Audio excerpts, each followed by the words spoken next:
议员周家伟伫总结时表示，咱游泳选手因为教育局所主管的学校游泳池无同意出席，直到培训场地不足，质疑予选手伫全中会成绩一档比一档较歹。议员借此就是要凸显教育局甲体育局两个局处无好好协调，来以检讨支付跨局处无整合可能的困境。我们成绩一直在影响。一直越来越严重，越来越不好。好，那我就要问你，培训场地，我之前就讲过，谁的问题？到底是你体育局的问题，还是你教育局的问题？为什么借个培训场地，借到培训选手场地不够用？我们就是目前就是建议做我们真正选手训练的标准场地。对啊，所以我就说，你们去借场地，教育局奖牌越来越少，你们要那边到5-9了。为什么跟你们借培训场地借不到？你们学校居然可以不要借给台南市代表队场地？郑局长，可以的话，只要有助于提升我们的选手整体价值，我们全力帮忙。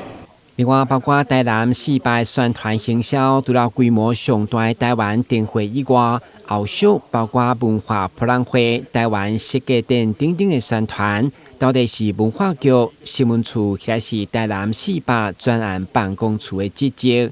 要求跨局处整合协调，发挥上大效应。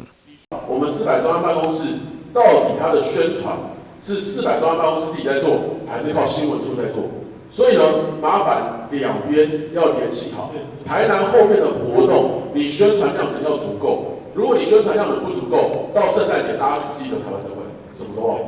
跨了2个局处就挂掉了。未来市长，你是不是应该要针对这种事情来解决？所以您刚刚提到的跨局处就变成悲剧，这在于自己的本位主义了。我们觉得其实市政府的团队是一体的，这种本位主义是应该要戒除的。